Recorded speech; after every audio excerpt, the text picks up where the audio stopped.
Muchas gracias por acompañarnos en este espacio, como siempre, todos los miércoles, la tribuna Colpatria Olimpia, en la cual llegamos el día de hoy a la tribuna número 50, que iniciamos hace ya casi un año en medio de pandemia y que se ha constituido en este espacio semanal en el cual se presentan todos los líderes de opinión de Colombia.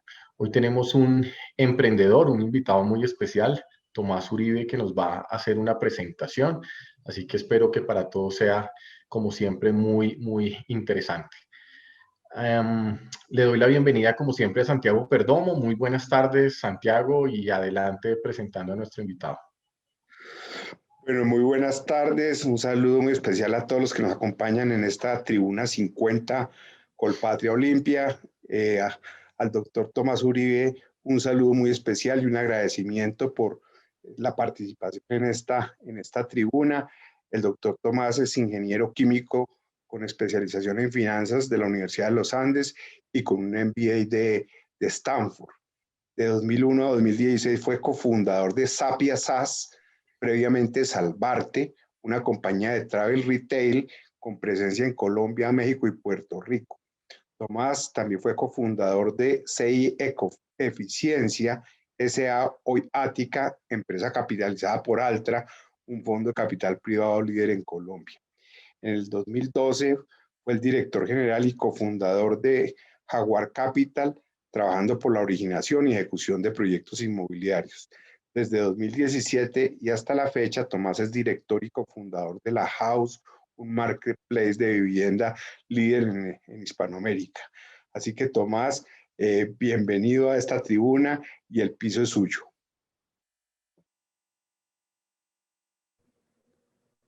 Pues muchas gracias, Santiago, por la invitación y por la introducción.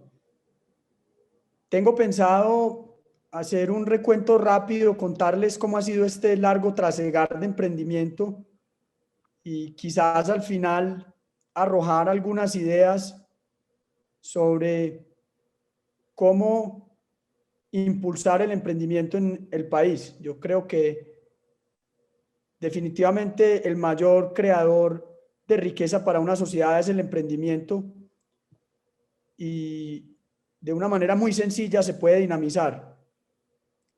Entonces empiezo por lo primero. Hablo en plural porque mi socio, compañero de todos los proyectos, todas las batallas es mi hermano. Llevamos 20 años desde que iniciamos nuestro primer proyecto que se dedicó a la comercialización de artesanías colombianas. Empezamos con una exportación de sombreros a España en el año 2001 y fue un fracaso porque por inexperiencia nos llegaron tarde, perdimos los clientes. Ahí habíamos destinado todos los ahorros de la infancia, las primeras comuniones, confirmación, Niño Jesús, de todo.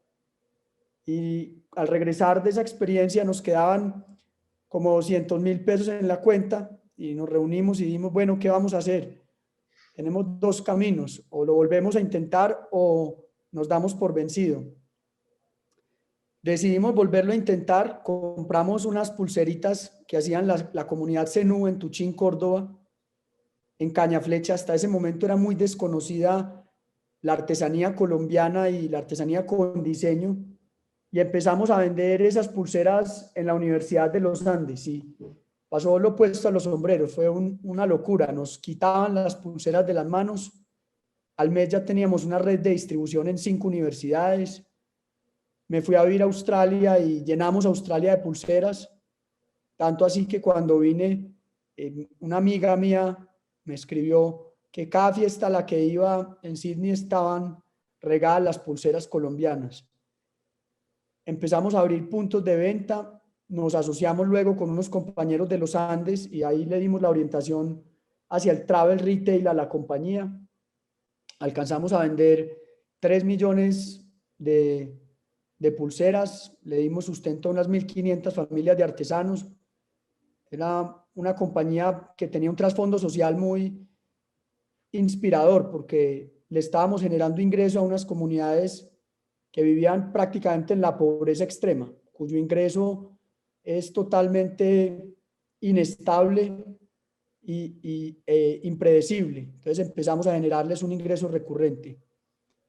Esta compañía la tuvimos hasta el año 2016. Fue un año muy duro para nuestra familia. Fue el año en el que mi tío Santiago fue puesto preso, y el run run en la W Radio era que seguíamos mi hermano y yo. Entonces, los socios se asustaron mucho, nos dijeron: ustedes los conocemos hace años, son muy buenos socios, pero nos da mucho susto que por hacerles un daño nos afecte nuestro patrimonio, véndanos su participación. Y con mucha tristeza tuvimos que vender, pero creo que logramos participar en una compañía desde su incepción hasta llevarla más allá de Colombia y generar un impacto social importante. En el año 2003, 2 años después de haber iniciado la compañía de artesanías, un par de compañeros del colegio nos invitaron a fundar una compañía para hacer gestión de residuos industriales. Yo soy ingeniero químico, entonces el tema inmediatamente captó mi atención. Nos asociamos, fundamos la compañía, empezamos a crecer. Estamos hablando, hace 18 años, el nivel de conciencia ambiental era totalmente diferente al que hay hoy. Las prácticas en la industria manufacturera para disponer de los residuos eran otras. Entonces encontramos un mercado totalmente vacío. Llegábamos a las empresas y literalmente tiraban sus residuos reciclables, no hacían un aprovechamiento, pagaban para que se los llevaran. Logramos escalar muy rápido. Esa compañía a los 2 años se había quedado sin caja de lo rápido que había crecido. Yo di el paso de la empresa de artesanías a la empresa de residuos. La crecimos supremamente rápido. Abrimos operación en 4 ciudades del país. Llegamos a unos 50 clientes industriales, a unas 1.500 toneladas mes de residuos. En el año 2010 me voy a Stanford y ahí uno de los socios se hace cargo de la compañía. En el año 2016 nos capitaliza Altra. Con esa capitalización hacemos 9 adquisiciones.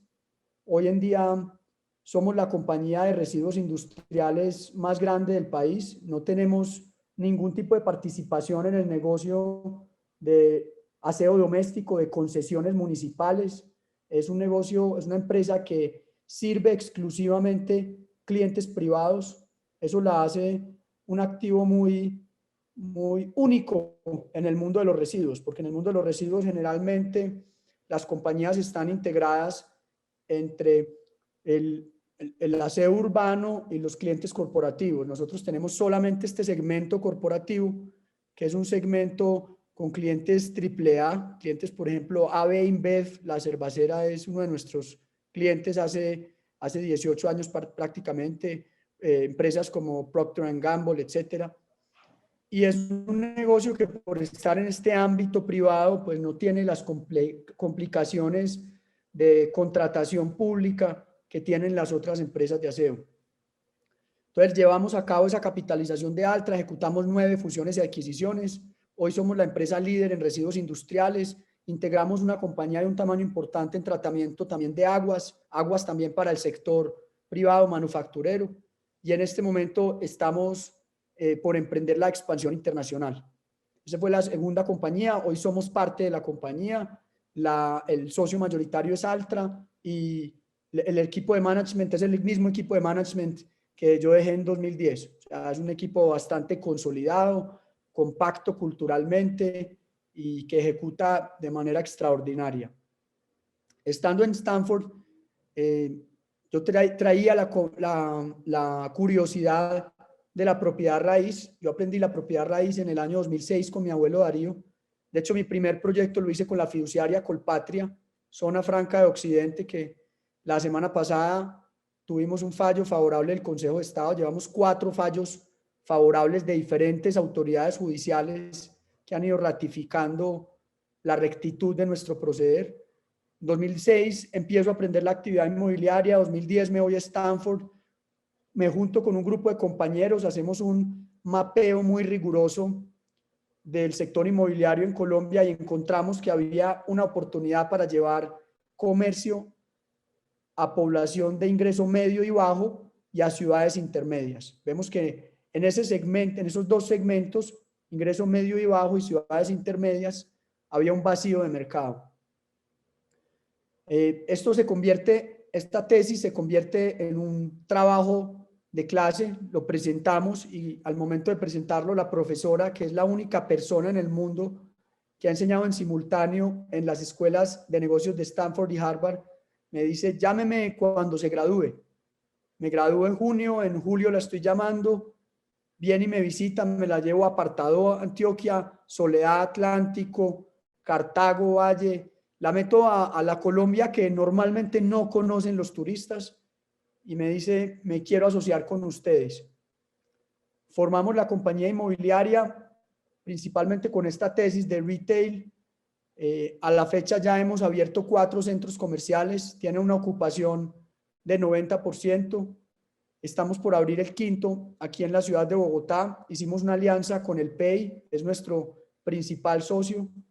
Y como parte de esta compañía, cuando estábamos en esa búsqueda de lotes y análisis de mercado, reclutamos un ingeniero de sistemas paisa, un tipo sobresaliente que estaba en Brasil trabajando con una compañía de pagos para que nos desarrollara tecnología que nos sirviera en esa evaluación de lotes.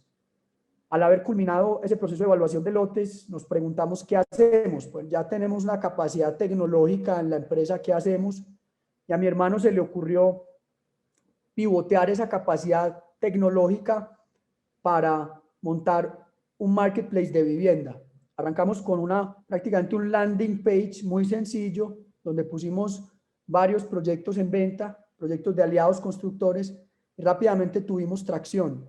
Entonces vimos que ahí había una validación de clientes, una validación del modelo de negocios. Hicimos una primera ronda de levantamiento de capital de amigos y familia, y ya pues en los últimos 2 años hemos completado ya la serie Semilla, la serie A y la serie B. Después de Rappi es la ronda de capital de riesgo más grande que se ha levantado en Colombia, la serie B, la House. Hoy estamos en Medellín, Bogotá y Ciudad de México. Somos el marketplace de vivienda más grande de Hispanoamérica. Estamos haciendo unas 250 transacciones por mes y con un plan de crecimiento muy agresivo. Este año tenemos que multiplicarnos por 4. Entonces, para resumir, hoy en día estamos activos en 2 líneas de negocio. Una de ellas, la de servicios ambientales, y la otra, la inmobiliaria, donde estamos culminando un ciclo de desarrollo de centros comerciales y apostándole con toda a la tecnología con la House. Yo dejaría ahí el capítulo de nuestra trayectoria de emprendimiento y tiraría unas ideas desordenadas sobre fomento del emprendimiento. Yo creo que aquí en este país hay primero una tramitomanía que es asfixiante para los emprendedores. Uno cuando está empezando y es un emprendedor que está con una idea y unos pesitos en una cuenta bancaria o una deuda con la mamá o con el papá, tener que ir a hacer cola para crear la empresa, se necesitan entre 4 y 8 formularios para contratar un empleado, tener que sacar RUT más resolución de facturación.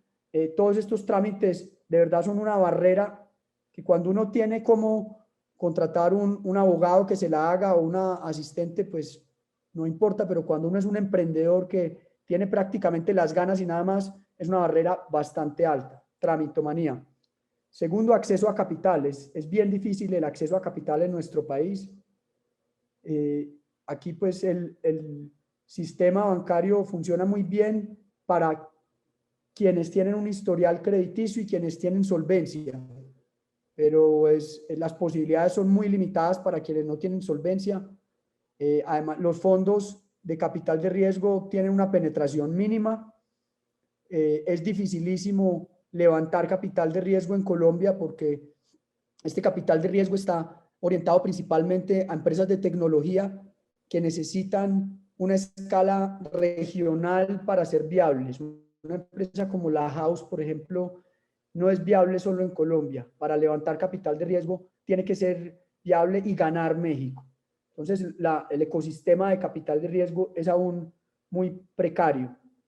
Y más allá de eso, la mayoría de emprendedores no tienen el nivel de formación para dedicarse a emprendimientos complejos, sino que empiezan por emprendimientos mucho más sencillos, mucho más de comercio, donde se necesita un capital de riesgo, no que aspire a ser el próximo Google, sino que está bien si esta persona puede montar un negocio de 5 locales para vender comida saludable. Entonces creo que hay una necesidad imperativa de fortalecer ese ecosistema de capital de riesgo, y ahí creo que el modelo de Israel, donde el Estado se alió con los jugadores establecidos de capital de riesgo, es un modelo a emular. Yo no creo que el Estado deba ser un asignador de capital, como lo es, por ejemplo, el Fondo Emprender.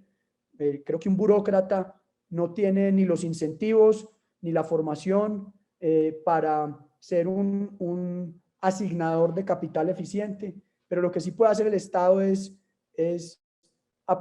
poner capital a los fondos de capital de riesgo para que ellos tomen esa responsabilidad, complementen ese capital, lo multipliquen, lo apalanquen y tengan la responsabilidad de asignar el capital. Entonces creo que ahí está, el problema de acceso a capital puede solucionarse emulando el esquema de Israel. Y finalmente creo que tenemos una gran dificultad en educación. Tenemos un sistema educativo que es extremadamente desigual. Quienes pueden pagar un colegio o una universidad privada tienen una educación de muy buena calidad. Yo no diría la mejor, pero muy buena. Una universidad colombiana privada puede estar a nivel de una universidad media de cualquier parte del mundo, pero quienes tienen que someterse al sistema público están sometidos a un monopolio. El monopolio de FECODE en la universidad, en la educación básica, y a nivel de educación ya universitaria, pues los cupos son muy limitados. Entonces creo que ahí es absolutamente indispensable hacer un sacudón grande que empiece por limitar el currículum. Estamos en un modelo educativo de hace 200 años donde pretendemos que cada estudiante asimile una gran cantidad de conocimiento, mucho del cual no le va a ser útil para el contexto laboral. Estamos en un modelo educativo donde la medición de la calidad se hace en muy pocos momentos, donde no hay compensación al maestro por la calidad de la educación. Entonces, el maestro público en Colombia gana mal, está sindicalizado y no tiene incentivos para mejorar la calidad. No se le mide ni se le compensa. Por eso, pues cualquier persona que esté en esa situación, que gana mal, que tiene que ceñirse a un sindicato para su subsistencia y que carece de medición e incentivos, pues no va a tener la motivación para optimizar ese currículum, conectarlo con el mercado laboral, sino que eso es lo que da pie para una educación ideologizada, que es lo que comúnmente vemos en nuestras aulas, que en vez de estar enseñando de matemáticas, ciencia, tecnología, están enseñando de tal o cual ideología. Entonces yo pienso que esos tres elementos, menos trámites, más acceso a capital y una educación para el trabajo enfocada en unas habilidades que formen para el trabajo, donde se incentive y se mida al maestro, donde se combine la educación, la teoría con la práctica, son los elementos que pueden llevar a cabo un dinamismo en el emprendimiento en nuestro país. Con esta breve presentación yo dejaría hasta ahí y me encantan las preguntas, sobre todo las preguntas incómodas y difíciles, así que no se cohíban por favor de preguntar absolutamente nada, que para mí es un reto someterme a las preguntas difíciles e incómodas. Muchas gracias, Tomás. Bien interesante ese recorrido y ese espíritu de estar emprendiendo cosas y unos emprendimientos exitosos. Yo tendría dos preguntas. El que emprende tiene que tener eh, en, su, en su ADN que puede fracasar. Muchas veces se fracasa. O sea, decía usted de los sombreros, pues es un pedazo de fracaso que después impulsó a llegar a un éxito con esto de las pulseras, pero todo emprendedor tiene que tener muy claro que de cada número de emprendimientos, una parte importante seguramente van a tener fracasos que son enseñanzas para poder seguir emprendiendo. Entonces, un poco que nos hable de ese tema. Y lo otro es, ¿qué sectores ve en Colombia como sectores prometedores para que los empresarios los emprendedores se entusiasmen a crear empresas que tanto necesita el país? Sobre los fracasos, yo creo que no hay uno solo de los emprendimientos nuestros donde no hayamos estado técnicamente quebrados o a esto de quebrar. Técnicamente quebrados, digo, es que teníamos patrimonio negativo o a punto de quebrar es que estamos un jueves con 6 millones en la cuenta y el viernes con 60 millones de proveedores por pagar. Así nos pasó en la empresa de residuos hace año 2005, cuando yo asumí como gerente. Yo creo que los fracasos son tal vez la experiencia más valiosa que tienen los emprendedores, siempre y cuando no nos liquiden, siempre y cuando sean fracasos que nos permiten volver a remontar el vuelo. En Silicon Valley tienen un mantra y es fracasar rápido y barato. Fail fast and cheap. Fracasar rápido y barato. Y hay una apreciación cultural totalmente diferente del fracaso. Acá siempre se estigmatiza el fracaso, se sanciona socialmente el fracaso. Y eso crea unos miedos en el emprendedor que lo cohíbe de emprender. Una sociedad, una cultura que valora al emprendedor y entiende que fracasar es parte del camino del emprendedor, es una cultura que representa una menor barrera para el emprendedor. Le podría contar 1000 fracasos, pues en todas, en la empresa de artesanías le conté, en la empresa de residuos, cuando yo asumí estábamos totalmente desfinanciados, nos tocó pedirle un crédito a DAN regional en Medellín a DTF más 11. Eso habla de nuestra calidad crediticia en ese momento, cuando usted le prestan a DTF más 11. En la empresa de propiedad raíz, hubo un momento en que nos habíamos metido en 3 centros comerciales y no teníamos con qué pagar los lotes. Se nos apareció la Virgen y revendimos uno de los lotes y con eso fondeamos todo. Y la house, la ronda B fue una maravilla porque ya encontramos lo que llaman product market fit y va creciendo disparado, pero la ronda A sudamos petróleos, pensamos que no íbamos a hacer la ronda A. Así que en todos los emprendimientos hemos tenido momentos de muchísima tensión. Oportunidades en Colombia. Voy a empezar como de lo más cercano a lo más lejano. Tecnología de información.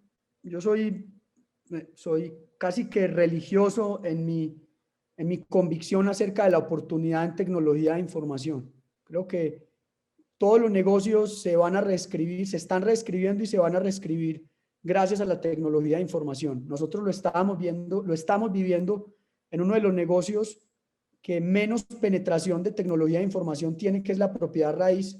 Si uno consulta, por ejemplo, en los informes de McKinsey, cuáles son las industrias con menor gasto en tecnología de información, inmediatamente aparece la industria de la propiedad raíz.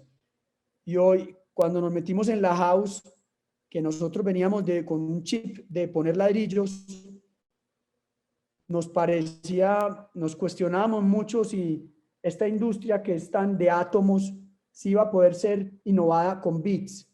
Hoy en día no nos cabe la menor duda que la industria de la propiedad raíz, que es una de las industrias más de átomos que hay en el planeta, porque es poner materiales, juntarlos, va a ser totalmente transformada por la información.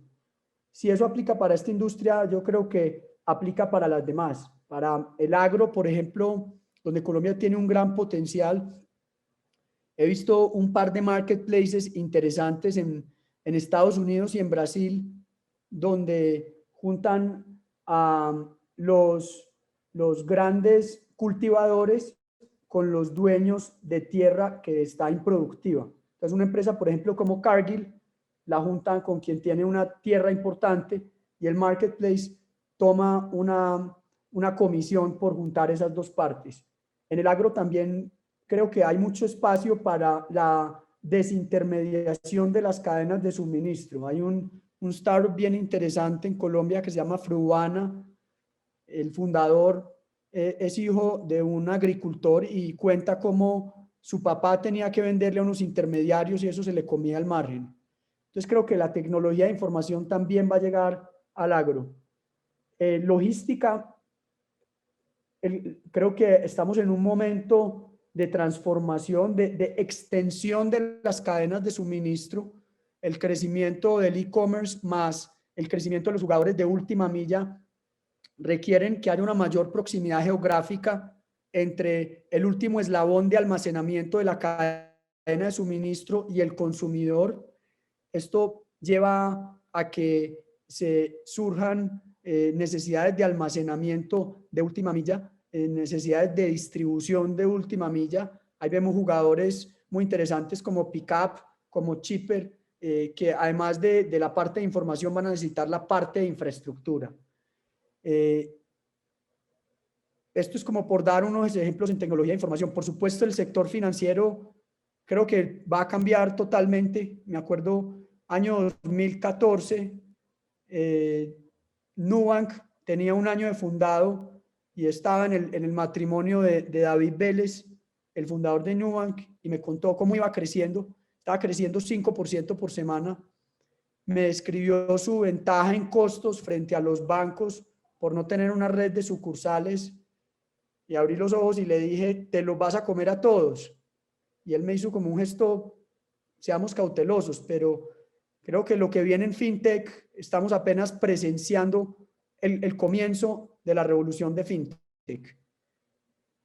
Más allá de eso, hay un tema que todavía es temprano, pero que a mí me emociona mucho porque es un tema que en mis años de universitario se hablaba de él como una ilusión, como algo, como una alquimia prácticamente, y es el tema de la biología molecular. El año pasado la ganadora del Premio Nobel de Química, la señora Jennifer Doudna, fue meritoria de este premio por haber descubierto la técnica CRISPR, que lo que permite es editar genes, escoger el ADN de una especie y eliminar, modificar un gen en particular de una manera muy específica. Esta edición de genes abre la puerta para resolver las enfermedades genéticas, abre la puerta para empezar a modificar organismos de una manera mucho más asertiva y mucho más barata. La ventaja de CRISPR es que es una técnica muy barata. Colombia tiene un potencial en biodiversidad único, y ese potencial en biodiversidad, más allá de del servicio ambiental que le presta al planeta, es una riqueza genética, es una cantidad de código genético que está en Colombia y que no tiene ningún otro país del mundo. De manera que yo creo que esa riqueza genética que nos da la biodiversidad va a ser un activo invaluable para Colombia en la medida en que las técnicas de edición genética, de biología molecular bajen de precio y se les empiece a dar mayor aplicación. Creo que es un tema que todavía está lejos, pero donde puede haber una revolución mayor a la tecnología de información, que además se complementan, porque por ejemplo, la inteligencia artificial ya está siendo utilizada para predecir la forma de las proteínas.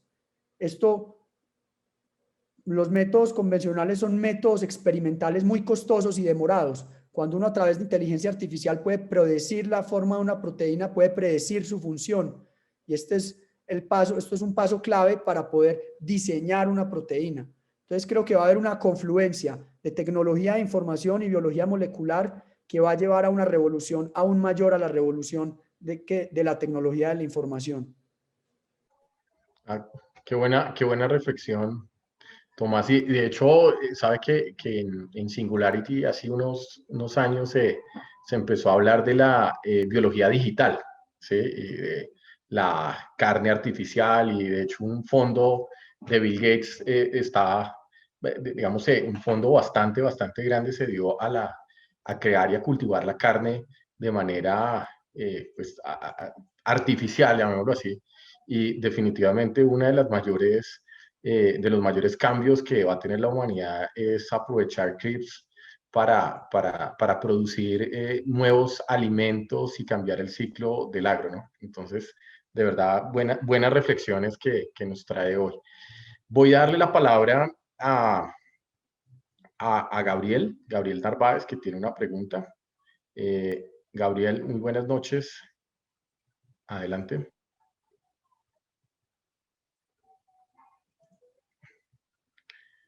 Gabriel. Sí, buenas noches. Muchas gracias, Tomás. Un cordial saludo. Muy interesante todo lo que nos contaste y de eso yo me quiero quedar con la parte educativa. Entonces, mi pregunta en concreto es, ¿cómo se podría realizar en Colombia esa transición a nivel educativo que impulse el emprendimiento? De nuevo, muchas gracias.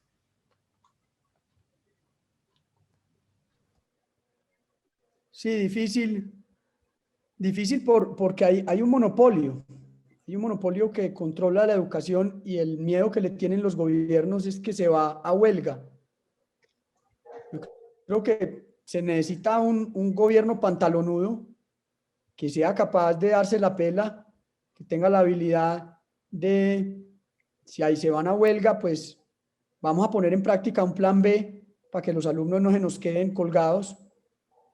Creo que se necesitan incentivos, creo que a esos quienes hacen parte de ese monopolio hay que crearle el incentivo para que cambien el chip, hay que ponerlos a ganar, no creo que sea solamente cuestión de firmeza y determinación, sino también de crear los incentivos correctos para que los maestros vean valor en lograr que su educación, en hacer de su educación mucho más práctica y útil para el trabajo y menos ideologizada. Pues es que uno, lo hemos visto en el sector privado, uno le gustaría dedicarse a la vida contemplativa, pero cuando tiene que cumplir metas trimestrales y hay un bono o si no se cumplen, pues está en riesgo la permanencia, eso nos lleva a la eficiencia. Yo creo que es lo mismo en el sector educativo. Creo que hay que pensar en unas reformas del currículum académico. No podemos, pues a mí, la verdad, me encantan las ciencias, pero para poco me ha servido saber qué hacía la mitocondria dentro de la célula. Y así nos obligan, es un currículum que nos obliga a asimilar una cantidad de conocimiento que no necesariamente va a ser útil en la vida práctica. Creo que el currículum debería estar enfocado en desarrollar habilidades particulares, o sea, el núcleo del currículum debería ser la habilidad y esas habilidades deberían estar priorizadas según el mercado laboral. Es decir, qué habilidades demanda el mercado laboral y esas habilidades son el núcleo de la formación del estudiante, más que el conocimiento, la habilidad. Y finalmente, creo que es necesario intercalar desde temprana edad la teoría y la práctica, muy el modelo alemán de educación técnica, donde desde antes de graduarse de lo que aquí es bachillerato, el estudiante ya está teniendo práctica. O sea, a mí me encantaría, por ejemplo, que mi hijo, que va a cumplir 9 años, pues ya rapidito, en un par de años, lo pusieran a hacer proyectos prácticos, monte su propia página web, que me lo tengan 13 años en una cápsula teórica del colegio, luego 5 años en una cápsula teórica de la universidad, después de 18 años sale a darse contra el mundo práctico. Te dejaría como esas ideas en... Gracias, Tomás. Quiero cambiarle, hay varias preguntas en el chat, pero quería cambiarle un poco de tema y hablar un poco del house. ¿Sí? Recientemente en la República salió que hicieron una ronda de 35 millones de dólares. ¿Por qué no nos cuenta un poquito como esa historia del modelo de negocio de la house, cómo van en México, qué sigue y cómo fue esa ronda? ¿Sí? Pues que realmente es significativa para una compañía de base tecnológica en Colombia.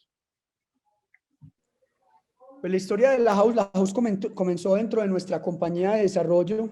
Lo primero es que, habiéndonos graduado de Stanford, eso nos cambió totalmente el chip. Llegamos con la convicción casi que ciega que apostarle a tecnología de información no era una opción, era una obligación. Entonces empezamos con esta tesis de centros comerciales y dijimos, bueno, ¿cómo podemos desarrollar ventaja competitiva a partir de la tecnología de información? Vimos que había una falencia total en el mercado en cuanto a sistemas de información para análisis de ubicaciones. Proceso de análisis de ubicación. En retail, la ubicación es todo. Es porque si hay una buena ubicación con unas buenas vías de acceso y un buen mercado disponible, pues casi que la demanda está garantizada. Entonces, reclutamos un primer ingeniero, nos lo trajimos de Paymentes de Brasil, hicimos un proceso muy riguroso. No dijimos como, pues, salgamos del paso, no contratamos por salir del paso, como traigamos el primer ingeniero que encontremos aquí, sino busquemos realmente un ingeniero top. Y nos encontramos este ingeniero, solucionamos nuestro problema para búsqueda de ubicaciones, y cuando eso ya estaba solucionado y ya pues teníamos claro cuáles centros comerciales íbamos a desarrollar, dijimos, bueno, ¿ahora qué hacemos? Pues tenemos un excelente ingeniero, no lo podemos dejar ir. Y ahí fue que mi hermano tuvo la idea de virar esta capacidad tecnológica hacia la venta de vivienda. Pues por nuestra actividad teníamos relaciones con un buen número de constructoras. Rápidamente logramos agregar oferta, ponerla en una página web y empezar a promoverla. Tuvimos algo de tracción. Eso nos llevó a hacer una ronda de Friends and Family. Con esa ronda crecimos un poco el equipo de ingeniería, el equipo comercial. Luego tuvimos una ronda cuando estábamos en lo que llaman un run rate, o sea, unos ingresos proyectados de más o menos $1 millón. Hicimos la primera FX, es un fondo de San Francisco, cuyo uno de sus partners fue el CEO y fundador de Trulia. Trulia se fusionó con Zillow. Hoy en día es la PropTech más grande de los Estados Unidos, es una compañía que vale $30 billones. Entonces NFX entra, nos agrega una claridad total sobre el negocio de PropTech. Pues nosotros éramos desarrolladores con ganas de hacer algo en tecnología, pero sin experiencia tecnológica, sin experiencia en producto tecnológico. La entrada de NFX fue clarificadora. Con NFX mejoramos el producto sustancialmente, abrimos México. Como les decía, abrir México fue determinante porque realmente uno mira el mercado colombiano y no es suficiente para hacer una compañía que pueda valer 5 o 10 billones de dólares, que es lo que necesita, es el escenario que necesita un fondo de estos para poder apostarle a un emprendimiento de tecnología. Ya con algo de tracción en México, cerramos a Kasek, que Kasek lideró la ronda A. Kasek es el fondo de tecnología más exitoso de América Latina, es de los fundadores de Mercado Libre, fundó Nubank, ha fundado unos 8 de los 15 unicornios latinoamericanos han sido fondeados por Kasek. Ya después de la entrada de Kasek también ganamos muchísima claridad en producto, en enfoque, sobre todo en definir bien cuál es ese segmento de clientes que queremos dominar primero, que queremos servir mejor que cualquier otro jugador y articular el producto tecnológico en torno a ese segmento de clientes. Eso nos permitió acelerar mucho el crecimiento. El año pasado fue un año extraordinario para la compañía. Pensamos que se iba a venir a pique con la pandemia, pero el consumidor aprendió a comprar vivienda en línea. y eso nos dio una inercia fantástica y sin estar buscando serie B, recibimos una oferta de lo que llaman preemptive, o sea, no esperada, y cerramos la serie B finalizando el año pasado. Esa es más o menos la historia, lecciones principales de la house. Pues lo primero, hay que tener estar apostándole a una oportunidad regional que vaya más allá de Colombia. No es suficiente el mercado colombiano para conseguir capital en tecnología. Segundo, un enfoque casi obsesivo en tecnología y producto. Nosotros al principio nuestra mentalidad era más de ventas que de producto y pensábamos que siendo buenos comerciales íbamos a escalar la compañía, pero una compañía de tecnología requiere tecnología para escalar. El habilitador del crecimiento es la tecnología. Entonces ese cambio de ADN fue muy importante. ¿Qué más lecciones importantes en esto de la house? Bueno, en tecnología, levantar más capital del que se necesita por motivos de innovación y de competencia. De innovación porque pues permite tomar riesgo y apuntarle a iniciativas más transformacionales. Cuando la cuentica está llena, pues la tolerancia al riesgo es mayor que cuando estamos cada mes pensando que en un mes nos quedamos sin caja. Y segundo, por competencia, cuando pues ya la house ha levantado 50 millones en México y Colombia, pues cualquier jugador que quiera competirnos, pues tiene que ingeniarse cómo va a levantar una cifra semejante. Yo creo que eso, Daniel, son como las principales. Bueno, y la más importante de todos, el talento. El talento, la búsqueda del talento es un compromiso, tiene que ser el principal compromiso del emprendedor y sobre todo el emprendedor tecnológico. Este es un negocio de talento, la tecnología es un juego de talento. No se puede ahorrar en los ingenieros. Al principio nosotros teníamos muy mentalidad de austeridad, entonces pues contratemos 2 ingenieros de 4 millones en vez del ingeniero de 8 o 9 millones. Hoy preferimos contratar el de 12 que contratar 5 de 4. Hay que tener un equipo de ingeniería que sea clase mundial. ¿Y se consiguen, Tomás, se consiguen los ingenieros en Colombia o en el mundo? ¿En dónde se consiguen? Sí, nosotros tenemos ya nuestro equipo de tecnología y productos, son 66 personas. Está mayoritariamente ubicado en Medellín. Tenemos algunos remotos en Cali y estamos empezando a tener un clúster de tecnología en Ciudad de México. Sí se consigue, es muy difícil. Medellín se está volviendo una plaza muy competida para el talento. Mercado Libre acaba de anunciar que va a reclutar 1.500 ingenieros en Medellín. Globant está en Medellín. Tata Consulting está en Medellín. Entonces se ha vuelto una plaza competitiva. No es fácil conseguirlo, son muchas horas de trabajo de reclutamiento por ingeniero, pero sí se consigue. Tremenda historia, Tomás, de verdad, de verdad. Creo que, y a esta tribuna que por Olimpia se conecta mucho a la industria tecnológica, seguramente es una experiencia que va a ser muy motivante para toda la industria. Voy a cambiarle de tema rotundamente. Wilson Triana envía una pregunta que dice: Tomás, se aprecia su éxito empresarial, felicitaciones. ¿Lo están tentando en la política? ¿Ha pensado, en dar el paso? ¿Y cómo se imagina o cómo se vería en un debate con Petro? Pues la respuesta corta es que no tengo aspiraciones políticas. Esa es la respuesta corta.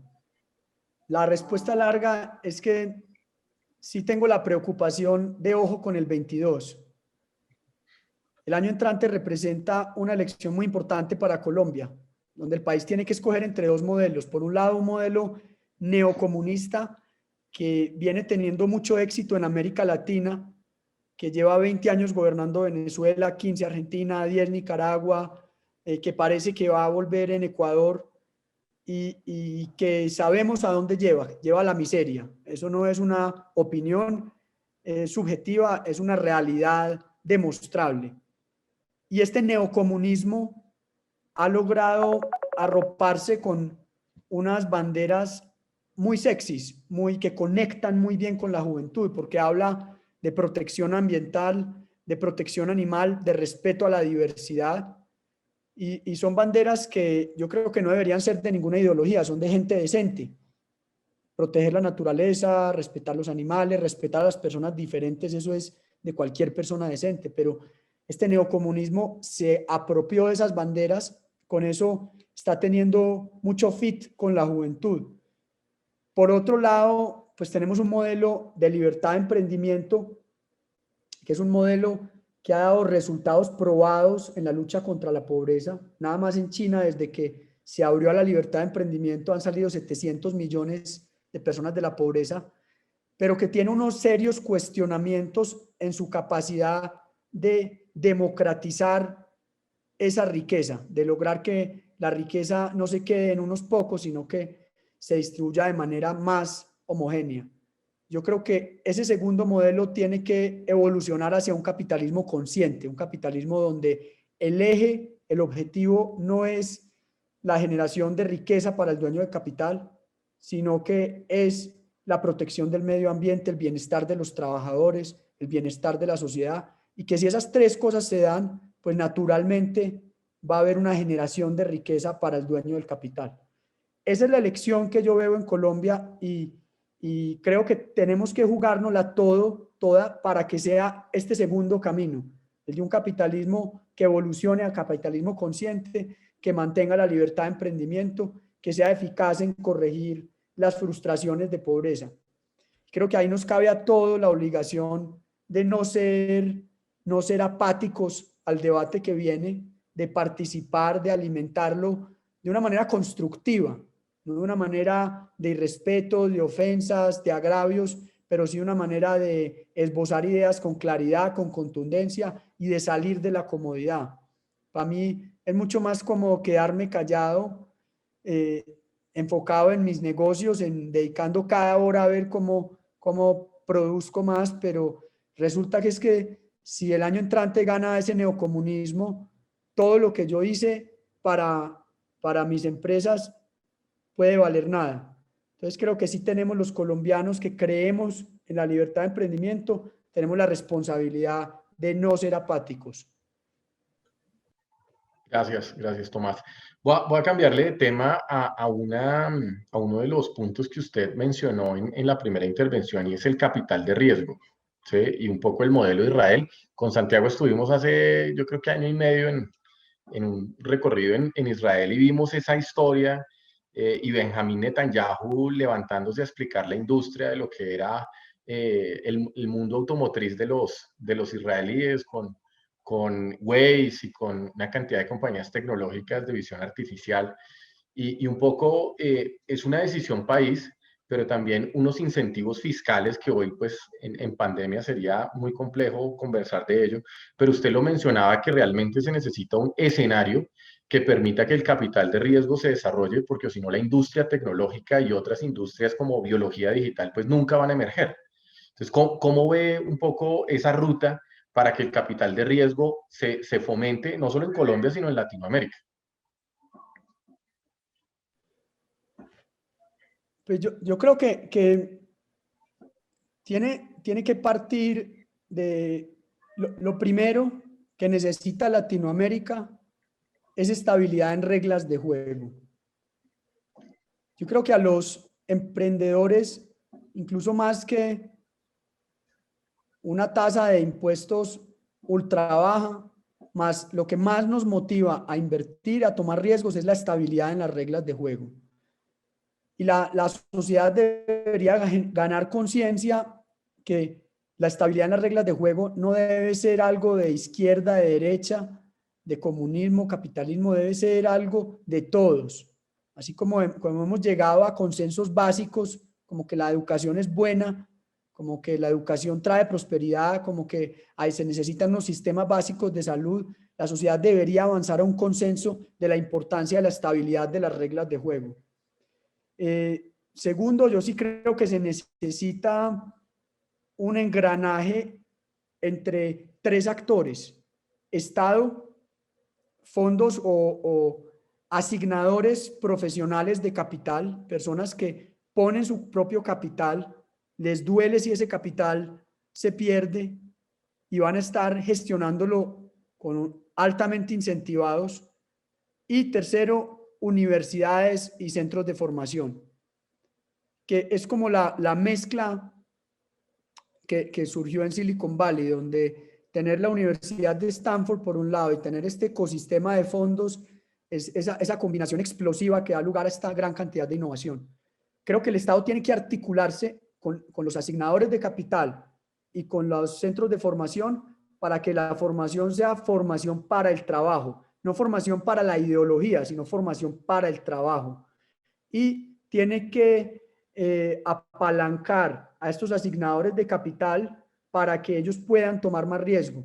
Creo que esa es la trifecta, el trío que puede desatar una masificación del emprendimiento. Gracias, gracias Tomás. Voy a leer, hay muchas preguntas de lo que será el 2022. Voy a agrupar dos, ¿sí? Para que pues, digamos, se enfoque en ellas. Dice, a propósito del 2022, la envía Janet Guzmán, hay temor entre los empresarios por un giro hacia la izquierda, lo que además afecta cualquier idea de emprendimiento. ¿Qué decirle a las personas que puedan llegar a tener estas dudas en su decisión? Y Orieta Guerrero lo saluda y dice, con miras a lograr una elección presidencial en 2022 que asegure el buen rumbo del país, ¿cuál es la jugada política que usted le recomienda para los múltiples candidatos que hoy le apuestan a la presidencia? ¿Y qué recomendación le haría usted al candidato que define a Centro Democrático?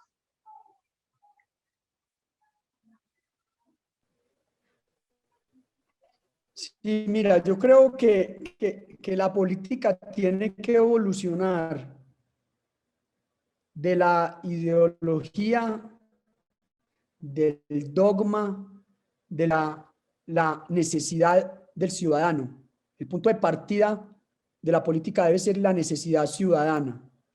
El político tiene que visualizarse cada vez menos como un gran ideólogo, un gran orador, un gran jefe de Estado y más como un administrador y un solucionador de los problemas ciudadanos. Una vez le preguntaron a Michael Bloomberg que qué hacía, que cuál era la clave del éxito de él, y dijo que se había enfocado en solucionar los problemas ciudadanos, recoger la basura, asegurarse que la policía funcionara bien, que los servicios públicos funcionaran bien. Yo creo que se necesita menos ideas grandilocuentes y más soluciones concretas a los problemas de la ciudadanía.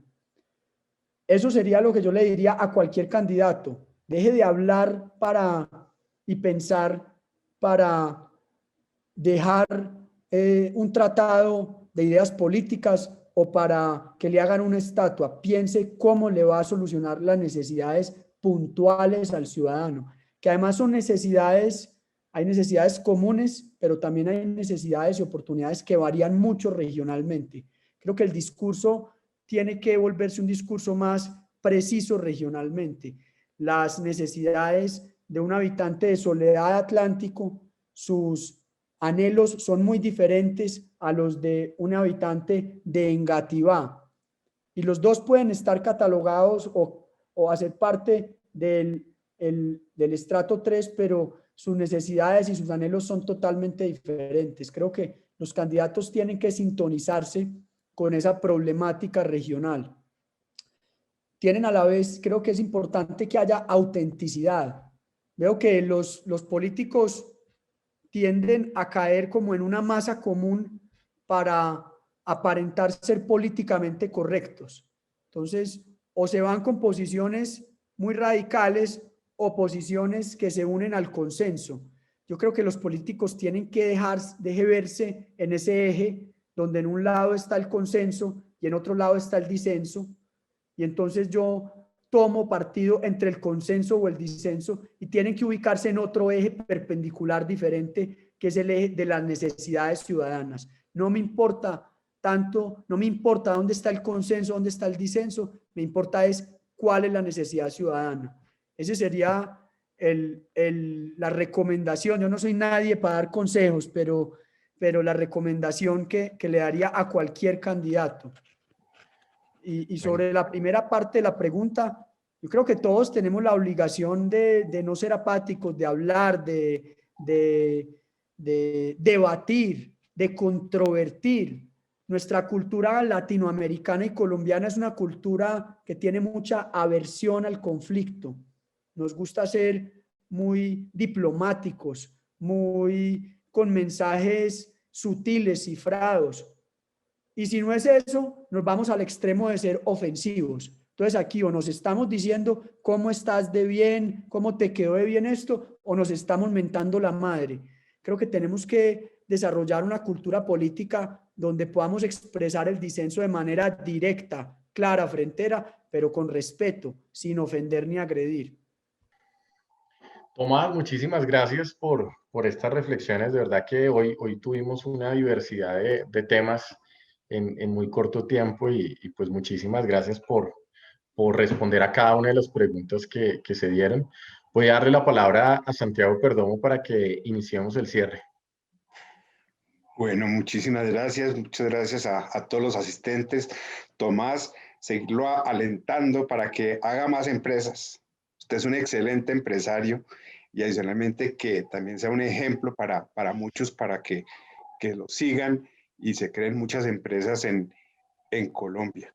Entonces, mejor que siga por ese camino en el cual ha sido muy exitoso junto con su hermano.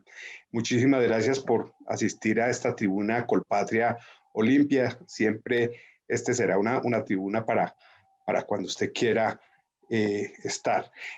También invitarlos a todos el próximo 24 de marzo a las 6 de la tarde, como siempre, en nuestra tribuna. Nos acompañará Andrés Cadena, que es miembro del directorio de McKinsey Global Institute, con una conferencia que es Futuro del Trabajo en Colombia post pandemia. Así que todos muy invitados y nuevamente, Tomás, muchísimas gracias.